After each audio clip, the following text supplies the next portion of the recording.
duduknya sudah nyaman? Sudah Ibu. Oke, baik.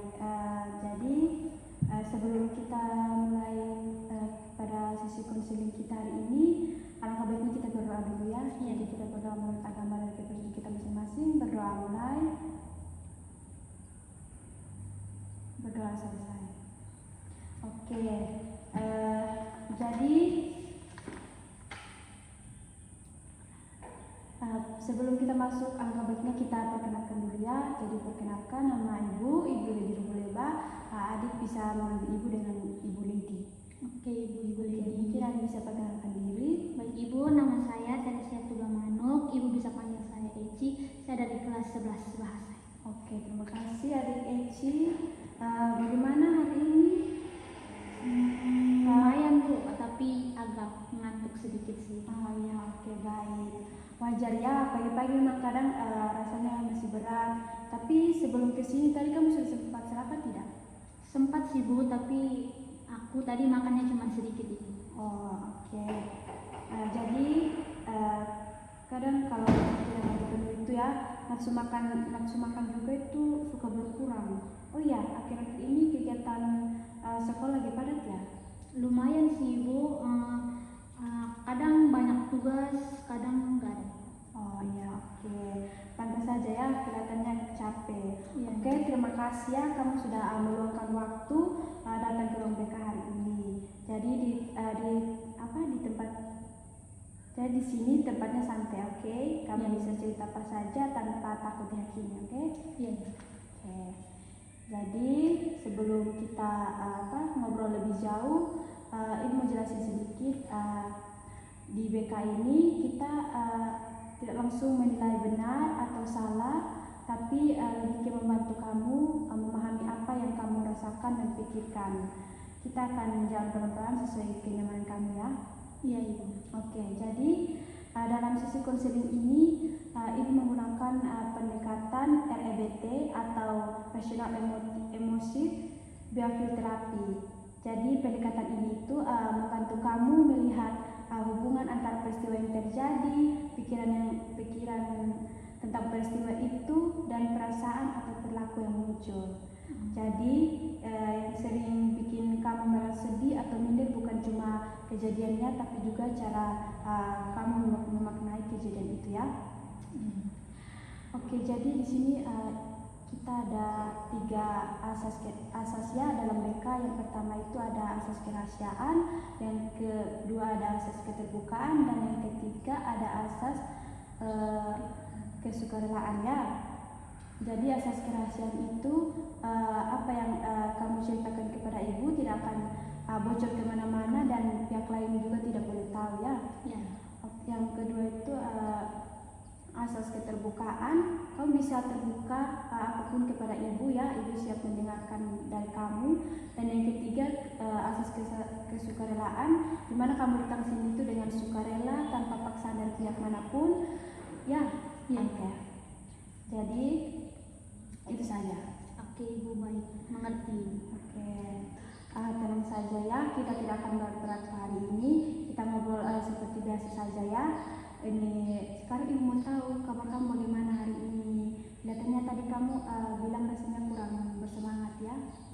Iya Ibu, benar. Soalnya akhir-akhir ini saya merasa tidak semangat itu Ibu, karena saya lihat di media sosial itu Ibu, teman-teman saya tuh semuanya pada hebat-hebat Ibu di media sosial. Saya melihat mereka itu Ibu, terus saya bandingkan dengan diri saya Ibu, rasanya itu saya tuh tidak ada apa-apanya dengan mereka. Oke, jadi akhir-akhir ini kamu merasa lebih lelah secara perasaan ya. Oke, ketika kamu melihat unggahan teman-teman di media sosial, kamu merasa jauh lebih sedih dan minder karena membandingkan diri kamu dengan mereka, begitu? Iya Ibu, betul.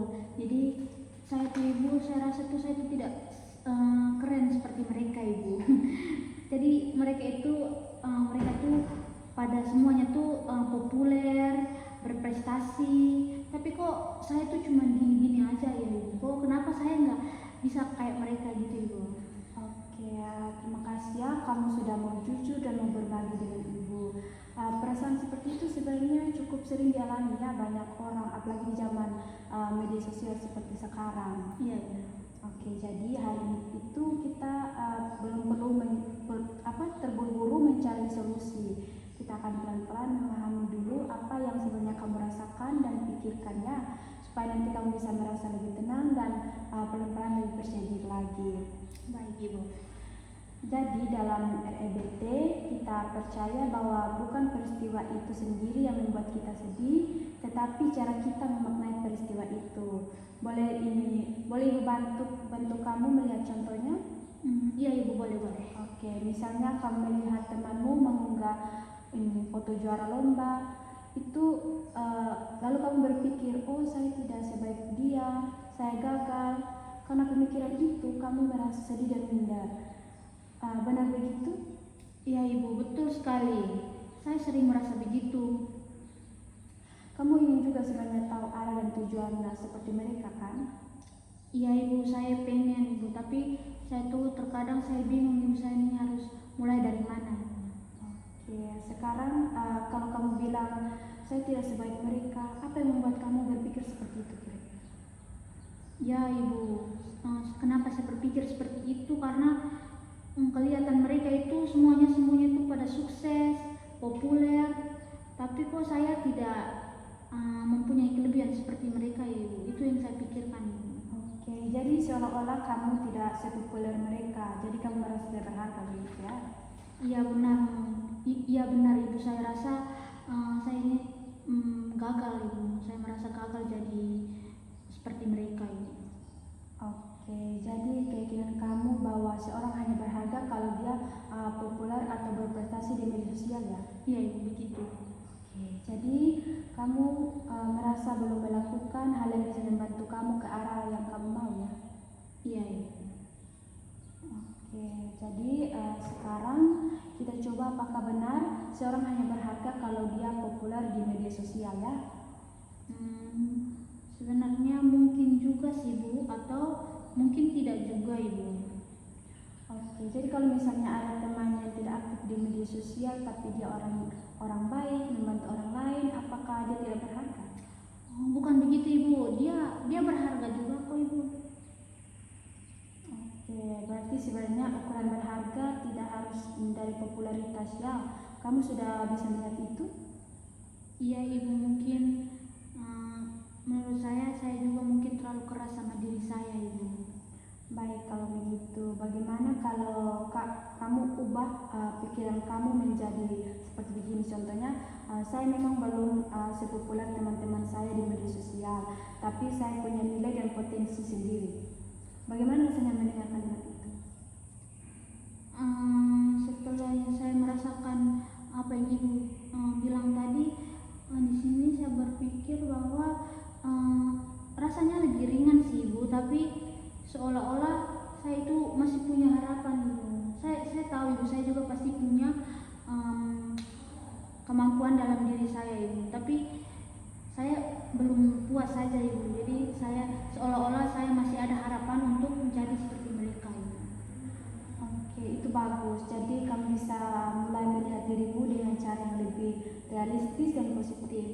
Kira-kira apa langkah kecil yang kamu coba untuk mulai percaya pada dirimu lagi? Mungkin di sini, Ibu, yang pertama saya harus fokus atau saya mau belajar mulai fokus ke hal-hal yang saya suka dulu, Ibu. Kayak saya kan sukanya desain grafis kan, Ibu. Jadi mungkin dengan begitu saya mau belajar untuk kembangkan ini hobi saya itu, Ibu. Mungkin saya tidak harus banding-bandingkan dengan mereka lagi. Oke, baik. Ibu akan bantu ingatkan kamu untuk fokus pada perkembangan diri kamu ya. Jadi mungkin sampai di sini saja sesi konseling kita hari ini. Jadi hari ini kita sudah memahami bahwa bukan media sosial yang membuat kamu sedih, tapi pikiran kamu tentang dirimu sendiri. Sekarang kamu sudah punya cara baru berpikir bahwa nilai diri tidak bergantung pada popularitasnya, melainkan pada usaha dan potensi kamu sendiri. Iya ibu, saya juga merasa lebih tenang dan mungkin saya harus lebih berpikir secara rasional yang seperti ibu omong tadi, yang saya juga harus menemukan kemampuan saya dan saya harus mengubah pikiran saya ibu. Seperti saya memang belum sepopuler teman-teman saya, tetapi saya punya nilai potensi sendiri ibu. Seperti ibu omong tadi. Bagus sekali ya. Minggu depan kita lanjutkan memantau perubahan pikiran dan perasaan kamu ya. Kamu sudah melangkah dengan baik hari ini. Di akhir sesi ini Ibu harap kamu bisa datang lagi di sesi berikutnya ya. Kita mulai berikutnya lagi. Mungkin kita bisa menentukan hari dan waktunya. Kamu kira-kira bisa datangnya kapan? Seperti hari ini di waktu pagi ini juga bisa. Oke, baik. Oke, jadi sebelum kita akhiri sesi konseling kita pada hari ini, kita alangkah baiknya kita menutupnya dengan doa ya. Oke, mari kita berdoa. Berdoa mulai. Berdoa selesai. Oke, terima kasih ya. Kita berjumpa lagi di minggu depan ya. Terima kasih juga ibu. Terima kasih ya. Terima kasih.